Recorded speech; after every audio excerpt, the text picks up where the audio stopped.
నిన్న ఏదో మహా న్యూస్ మీద ఏదో దాడి చేసిందని చెప్పి పాపం చాలా చాలా కన్నీరు గారుస్తున్నారు.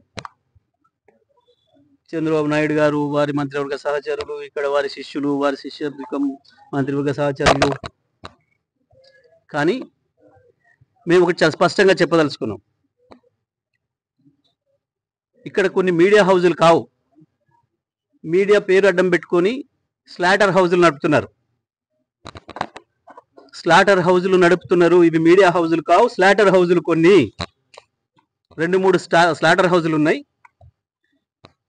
కేసీఆర్ని ఎట్లా చంపాలి, కేటీఆర్ని ఎట్లా చంపాలి వ్యక్తిత్వాన్ని అని చెప్పి అదే పనిగా దాడులు చేస్తున్నారు. నిజమే, మీ చేతులున్న ఆయుధాలతో మీరు దాడి చేద్దామని అనుకుంటే లక్షలాది మంది కేసీఆర్ అభిమానులు చూస్తూ కూర్చోరు. వాళ్ళ చేతులు ఉన్న ఆయుధాలకు వాళ్ళు కూడా పని చెప్తారు. నిన్న జరిగింది దాడి కాదు, నిరసన మాత్రమే. నేను దాడి మొదలు పెడితే అట్లా ఉండదు.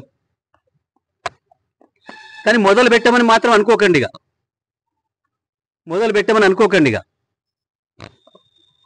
మా సహనానికి కూడా పరీక్ష అయిపోయింది. నోటికొచ్చిన పద్ధతుల్లో మీకు ఇష్టం వచ్చిన బూతులు మాట్లాడుతూ మేము మీడియా అని చెప్పి మేము రాస్తామని మాట్లాడితే ఎవడుకుంటాడురా, ఎందుకుంటాడురా?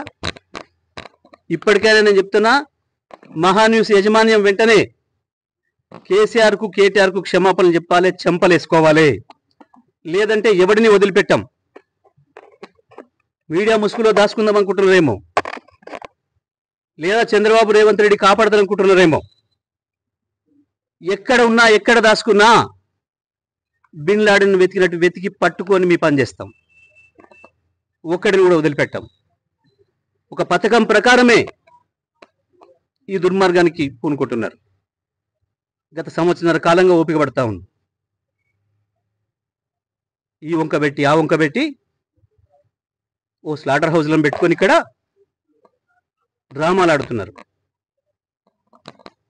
ఎవరి గురించి మాట్లాడుతున్నారు? తన ప్రాణాన్ని అడ్డం పెట్టి తెలంగాణ సాధించిన కేసీఆర్ గురించి మాట్లాడతారా మీరు? ఏమనుకుంటున్నారు? మీ బల్పు లేని, మీ అహంకారాలు ఏంది? కేవలం ఇది తెలంగాణని ఆంధ్ర నుంచి విడదీసిండు అన్న కక్షతోని సంవత్సరాల కాలంగా మీ చెంచగాళ్ళు వచ్చి రికార్డు ప్రభుత్వంలో ఒకరిద్దరు నీచులు ప్రభుత్వాన్ని ఏలుతున్నారు. మా బాబు చెంచాలు, మా చెంచాలు అనుకొని విర్రవీగుతున్నారు. ఆ స్లాటర్ హౌజులను వదిలిపెట్టాం ఎట్టి పరిస్థితుల్లో. నేను మళ్ళీ మళ్ళీ చెప్తున్నా, నిన్న జరిగింది దాడి కాదు, నిరసన మాత్రమే. దాడి మాది ఇంకో తీరుగా ఉంటుంది. నిజమే, కేసీఆర్కు క్షమాగుణం ఎక్కువ. 25 ఏళ్ళుగా కేసీఆర్ నీడలో ఉన్నవాడిగా, కేసీఆర్ ఆలోచనలను క్షణక్షణం అనుక్షణం అమలు చేసిన వాడిగా నేను చెప్తున్నా, కేసీఆర్ క్షమించినా మేము వదిలిపెట్టాం. తెలంగాణ వాదులుగా మేము వదిలిపెట్టాం ఎవరిని కూడా. నేను అన్ని ఆలోచన చేసి చెప్తా ఉన్నా. సంవత్సరంన్నరగా ఓపిక పట్టినాం. ఏ పోలీసులు ఎవడు ఆపలేడు మిమ్మల్ని. తెలంగాణ పోలీసులు మాపై దాడి జరిగితే ప్రేక్షపాత్రం వహిస్తారు, ప్రేక్షకులాగా చూస్తున్నారు. మేము పిటిషన్లు ఇస్తే వాళ్ళ దగ్గర అక్రమ పిటిషన్లు తీసుకుని మాపై కేసులు పెడుతున్నారు. దీనికి ఏదో భయపడతాం అనుకుంటున్నారు. దానికి భయపడడానికి లేం. చాలా మందిని చూసి వచ్చినాం. ఇక ప్రజా కోర్టుల్లోనే శిక్షలు ఇస్తాం. అది కూడా నేను సాకు చెప్పదలుచుకున్నా. ఇక నుంచి ప్రజా కోర్టులే ఉంటాయి తప్పకుండా. పోలీసులు వాస్తవానికి న్యాయస్థానాల వైపు తీసుకుపోకపోతే నేరస్తుల్ని మాకు బాగా తెలుసు. తెలంగాణ ప్రజలకి ఎవరికి ఎప్పుడు ఎట్లా శిక్ష చేయాలనో మాకు బాగా తెలుసు.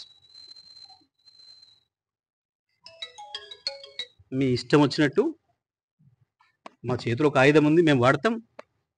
ఎవడికి లేవు ఆయుధాలు? చాలామంది చేతుల్లో చాలా ఆయుధాలు ఉన్నాయి.